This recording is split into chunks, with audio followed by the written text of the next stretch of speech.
ہاں ہفتے میں ایک دن تو اگر انسان تھوڑا لمبا سو لے اور فجر کے بعد بھی کچھ ٹائم کے لیے سو لے تو یہ سمجھ آتی ہے. لیکن واٹ اباؤٹ اے پرسن جو کہ روزانہ ہی لمبا سو رہا ہے؟ واٹ اباؤٹ اے پرسن جس کے روزانہ کی جو ڈیلی ہیبٹس ہیں وہی ویک ہیں اور وہی اتنی کمزور ہو چکی ہے کہ وہ اپنی آپٹیمم یوٹیلائزیشن کو نہیں پہنچ پا رہا, وہ اپنے ٹائم کو یوٹیلائز نہیں صحیح طرح سے نہیں اس کو یوٹیلائز کر پا رہا. But what ultimately happens is, آپ کو میں آنیسٹلی بتاؤں, وہ یہ کہ بے شک ہم زیادہ سو لیں, زیادہ کھا لیں, ultimately it turns into regret. Ultimately ہوتا یہ ہے کہ دل خوش نہیں ہوتا. ہاں وہ مومنٹ تو انجوائے کر لیتا ہے بندہ, وہ ڈوپامین رش تو مل جاتا ہے, وہ ایک خوشی تو مل جاتی ہے کہ I'm relaxing and having fun. But honestly بتاؤں, we humans have been created in a way that if we seek the uncomfortable, we become more comfortable. اگر ہم اپنے ویژن اور ڈریمز کو اور جو ہم نے کام کرنا ہے, اگر ہم پروڈکٹیوٹی کو اچیو کر لیں, چاہے جسمانی ایفرٹ لگ رہی ہو اور انکمفرٹیبل ایٹماسفیئر سے گزرنا پڑ رہا ہو, لیکن we feel more comfortable, we feel achieved, we feel satisfaction in life. So it is the hard work جو ہمیں انجوائمنٹ دیتا ہے, نہ کہ ریلیکسیشن. ہاں کبھی کبھی ٹھیک ہے, علی بن ابی طالب نے بھی کہا کہ ریلیکسیشن کے مومنٹس لائف میں ہونے چاہیے, لیکن ناٹ آلویز.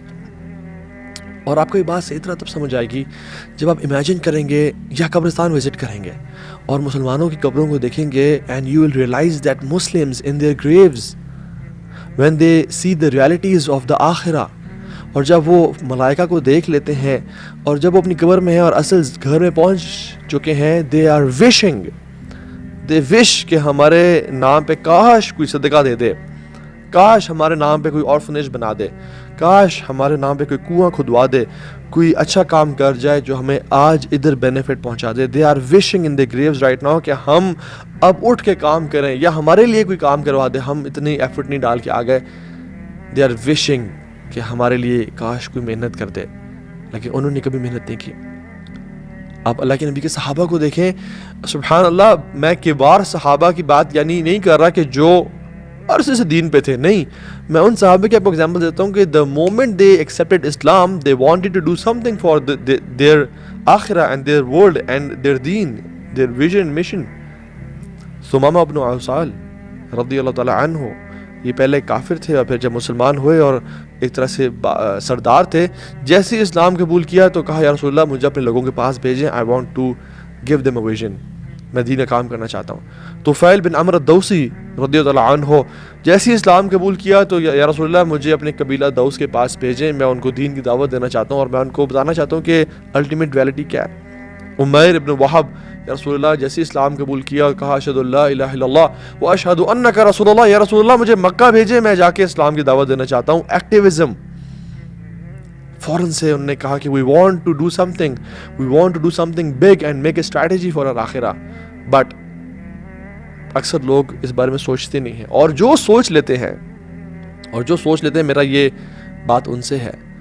شیطان comes to us and says کہ you're an average Muslim, you are just a normal Muslim, so live a normal life, don't be something big, live to eat and eat to live, live to work and work to live. And he comes and says to you کہ یار تم کوئی فن خانہ بنو, یعنی کچھ کرنے والے نہ بنو, بس نارمل لائف گزارو. And he gives us 3 excuses. Number 1, you have no talents, you have no skills, you don't have qualities, you don't possess that great qualities جو کہ high achiever اور A producers جن کے پاس ہوتی ہے. شیطان comes to you, اور میں یہ آپ یوتھ سے بات کر رہا ہوں, ایون بڑوں سے بھی, بزرگوں سے بھی, جن کی شادیاں ہو چکی ہیں, جو کام کر رہے ہیں, سب سے میرا یہ بات ہے کہ never think that way, that you have no talents and qualities and skills. ابو معاذ الرازی رحمہ اللہ کہتے ہیں وَيْلٌ لِمَنْ كَانَ هُدْهُدْ خَيْرٌ مِّنْهُ. ایسے مت بننا کہ جسے ہدہد بہتر بن جائے, ایسے انسان مت بننا کہ جسے ہدہد آگے نمبر لے جائے. اور یہ کس کی طرف اشارہ کر رہے ہیں؟ سورہ نمل میں جو ہدہد کا واقعہ سلیمان علیہ السلام کے ساتھ. اور ہدہد کیا کہتا ہے؟ اللہ یسجد للہ الذي يخرج الخبأ في السماوات والارض ويعلم ما تخفون وما تعلنون.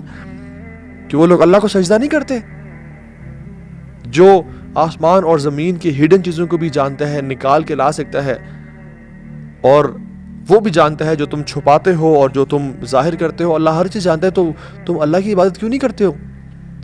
اور جب سلمان علیہ السلام نے سب کی اٹینڈنس لی تو ہدہد مسنگ تھا, اور کہا کہ اگر یہ ویلڈ ایکسکیوز کے ساتھ نہ آیا تو ول ٹارچر ہم اور کل ہم. اور سبحان اللہ, ایک ہدہد ایک قوم کی ہدایت اور ان کو اسلام قبول کرنے کا ذریعہ بن گیا. سو یہ امام راضی کہہ رہے ہیں کہ ویل لمن کان ہدہد خیر منہ. اے مسلمان, اے اشرف مخلوقات, اے انسان, اے عبداللہ, عبد الرحمن, عائشہ, فاطمہ, کم آن, ایک ہدہد تم سے بہتر نہ ہو جائے کہ ایک ہدہد کی وجہ سے پورا قوم اسلام قبول کر کے آ گئی اور تم کہہ رہے ہو کہ میرے پاس کوالٹیز ہی نہیں ہیں. نو, یو شوڈ, مطلب ایک ہدہد سبحان اللہ, it never justified its lack of contribution کہ میں تو I am just a bird, I am just a weak and meek bird, میں تو ایک پرندہ ہوں, میرے سے تو سوال بھی نہیں ہونا. نہیں. So we Muslims we should never justify our lack of contribution towards the امہ.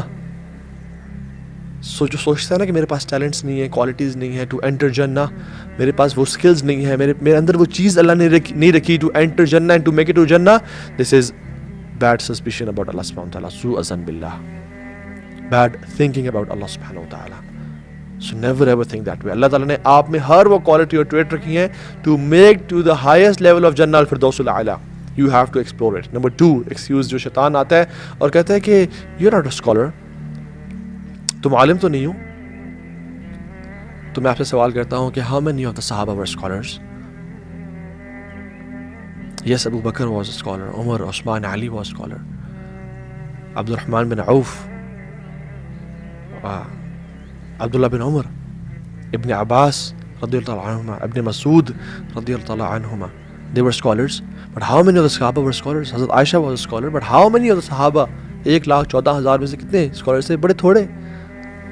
If you can become a scholar, you should, and it's a great journey. But if you're not, آپ دیکھیں کہ most of the Sahaba were ummi, illiterate. They couldn't read and write, and you can read and write. اور مجھے یہ بات بتائیں کہ ابو بکر صدیق رضی اللہ تعالیٰ عنہ جب اسلام قبول جس دن کیا انہوں نے, تو کیا اگلے دن کے اسکالر بن گئے تھے؟ نہیں.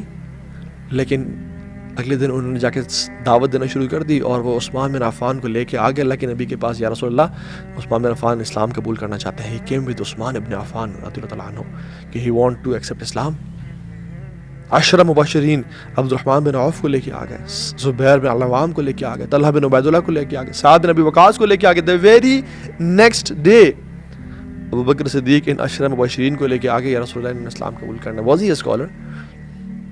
اور اس اگلے دن ارقم ابن ابی ارقم اور مختلف اور صحابہ کو دین کی طرف لے کے آ گئے اسلام قبول کروانے کے لیے.